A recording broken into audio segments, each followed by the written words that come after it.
మనల్ని ఎవరైనా మీరెవరన్నా ప్రశ్న అడిగినప్పుడు వెంటనే ఏం చెప్పేస్తాం? నేను పలానా మినిస్ట్రీకి చెందినవాడిని, నేను పలానా పాస్టర్ చెందిన వాడిని, పలానా వాళ్ళకి చెందిన. కానీ దేవుడు అంటాడు లేబులైజ్ చేయొద్దు. నీవు ఎవరికి చెందినవాడు అంటే క్రీస్తుకు చెందినవాడు. అందుకనే పౌలు గారు ఎంత బాధతో చెప్తున్నారు, నేను పౌలు వాడను, నేను ఆ యొక్క అపోలో వాడనని నువ్వు ఎందుకు చెప్తున్నావు? వాళ్ళ ప్రకృతి సంబంధులు కారా, వాళ్ళని నియమించింది దేవుడే.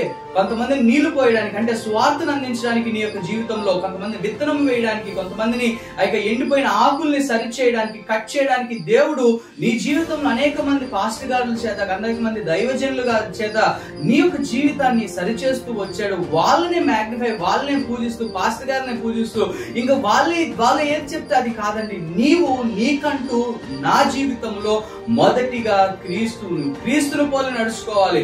ఎప్పుడైతే క్రీస్తును పోలి నడుచుకుంటావో, ఆయన వాక్యం వింటావో. ఇంకా ఒక విషయం ఏంటంటే, చాలా మంది మిక్స్ చేస్తూ ఉంటారు. ఒక పొద్దున్న ఒక మెసేజ్ వింటారు, మధ్యాహ్నం ఒక మెసేజ్ వింటారు. వినండి, కానీ ఒకదాన్నే ఫాలో అవ్వండి, ఒకదారినే ఫాలో అవ్వండి. రెండు పడవల మీద, ఇక పడవల మీద నీవు కాళ్ళు అనేది వేయద్దు. ఇటేసి అటేసి రెండు పడవల మీద కాళ్ళు వేయద్దండి. నీవు ఒక మార్గం ఎంచుకో. ఆ మార్గం ఏమైందంటే యేసు క్రీస్తు వారు. ఏ బోధలైనా యేసు క్రీస్తు వారి నుంచి కాకుండా అది ఎటువంటి బోధనైనా, ఇక దైవజనులు అది ఎలాంటిదైనా, అది ఎంత పెద్ద దైవజనులైనా, నీవు నడవలసింది మార్గము ఒకటే, అది యేసు క్రీస్తు వారి మార్గము. ఒక మార్గంలో నీవు నడిచినప్పుడు అనేక మందికి సాక్ష్యముగా నీవు తయారు చేయబడతావు. అనేక మందిని నీవు నడిపించే వారిగా. ఎవరి దగ్గర నడిపిస్తావు అంటే క్రీస్తు దగ్గర. మాస్టర్ కాదు నీ గురి, పలానా వాళ్ళు కాదు నీ గురి.